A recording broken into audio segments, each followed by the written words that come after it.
class, we will focus on the NPV calculation by considering the external financing. So we will see how the net cash flow formula changes in the moment in which we are considering the approach through which the investment is financed. Basically, we have two alternatives. We can use a shareholder's capital logic or an invested capital logic. In order to understand this difference in terms of approaches that we can use for evaluating the investment, let's start from the beginning, so from the how we can represent a company. Assuming that we have our company, and we know that given a certain company, we have the shareholders as the owners, and so the shareholder will put their money inside the company. So we are talking about the capital that in a certain moment of time is provided by the shareholder within the company, and the company is going to use this money in order to make investments, so in order to do some projects. So we have investments in a certain moment of time, and once we have the investments, our project, the investment will provide back, hopefully we say, cash, a cash flow again at a certain moment of time, and then shareholders will receive back their dividend. So this is, let's say, the traditional structure of how a company functions. Of course, in this schema, we need to take also into account banks, because if shareholders do not have enough money to finance the project, the company will ask for some money to the banks. So within this schema, we need to take into account banks. So we will have that the company will receive the money from the banks, and of course it will provide back the loan that it has received plus the interest. So basically this is the overall schema in the moment in which we want to take into account how cash flows move from the shareholders to the company, the banks, and then the final projects. We can evaluate therefore our investment either by using a shareholder's logic or an invested capital logic. Let's start from the simplest case. So we are considering a shareholder capital logic. In this case, if you are considering a shareholder capital logic, we are analyzing the investment by considering the perspective of the shareholders only, which means that basically we are not including the banks within our analysis. So basically our focus, we are analyzing the investment from this perspective, so from the shareholders. In this case, the value of the capital of K in the NPV formula will be the cost of the capital that is defined as E, which is the cost of the capital, it is defined as the equity, which is the cost of the capital of the shareholder. So this is the level of the risk that is perceived by the shareholder. So the value of the K within the NPV formula will be just the level of risk that is defined by the shareholders. Another component that changes within the NPV formula is the cash flow. In the moment in which we are adopting a shareholder's logic, the cash that is considered is just the cash that is provided by the shareholders and it is received back because of the project. So all of the relationships between the company and the banks are not taken into account in the analysis from a shareholder's perspective. This means that the cash flow is calculated as the cash flow, the operating cash flow, so the EBITDA, minus the amount of debt that should be provided back by the company to the banks, minus the interests that are paid on the debt that is received by the banks. So basically, the cash flow should be adjusted by taking into account this relationship of cash between the banks and the company. I haven't specified the cash flow either it is a gross operating or a net operating because it is our choice. So we can decide to calculate our cash flow either as a cash flow gross operating or net operating depending on the fact that we are including or not taxation. But we need to keep in mind that if we want to adopt a shareholder's logic, we need always to deduct from the cash flow the debts that are provided back to the banks and then the interest on this debt. Let's move now to the evaluation of the investment by using an invested capital logic. In this case, the investment is evaluated from the perspective of everyone that is provided the money to finance the project. Who is providing the money? Both the shareholders but also the banks. This means that the perspective, if we are adopting a capital logic, this is the perspective of everyone that has provided the money, which means that we are including the shareholders but also the banks.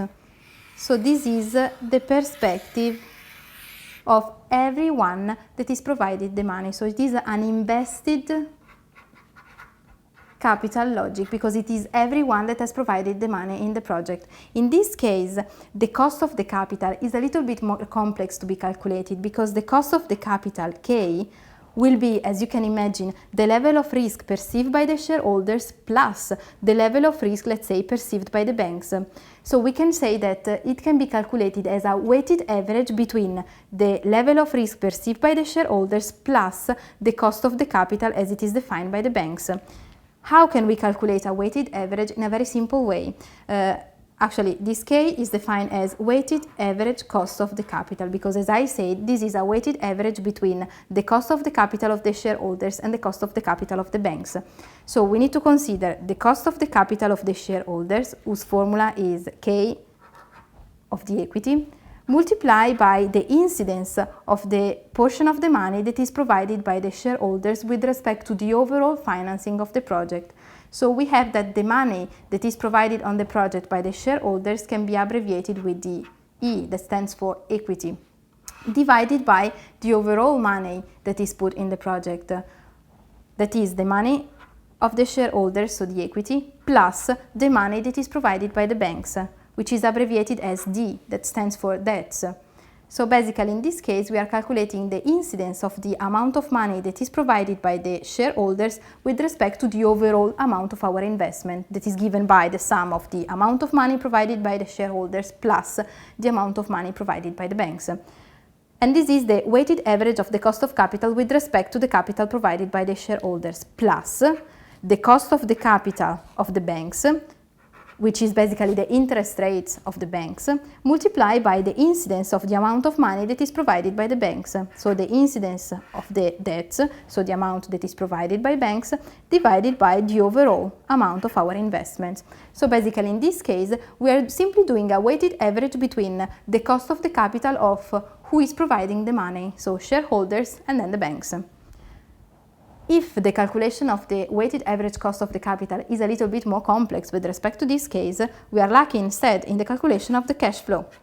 Because given that we are in the perspective of everyone that is provided the money, the cash flow is exactly the cash flow that we have without deducting anything. It can be either a cash flow gross operating or it can be a cash flow net operating, depending on the fact that we are including or not taxation, but basically we consider the overall operating cash generated by our investment. Again, also in this case, we will have different results in the calculation of our net cash flow, given by the fact that we are using the perspective of the shareholders only or the perspective of everyone that has provided the money. Again, let's see what changes with a really simple example.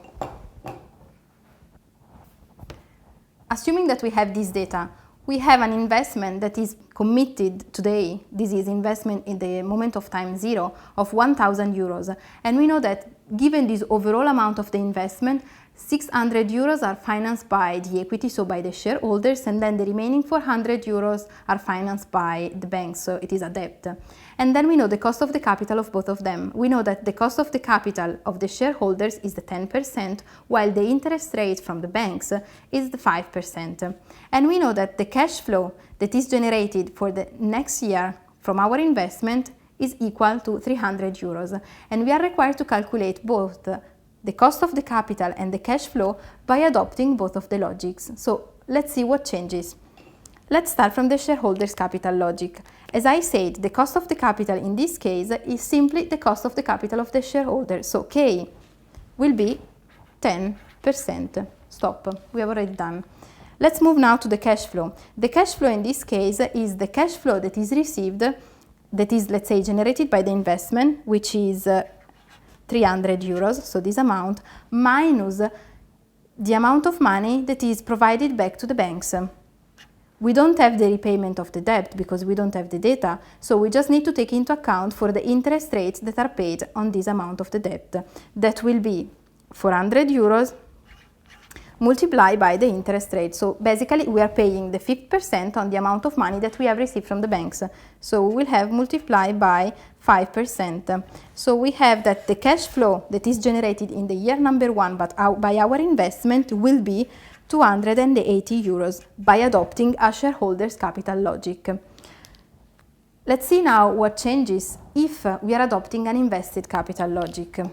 We need to calculate K, and as I said, this is the weighted average between the cost of the capital of the shareholders and the interest rates from the banks.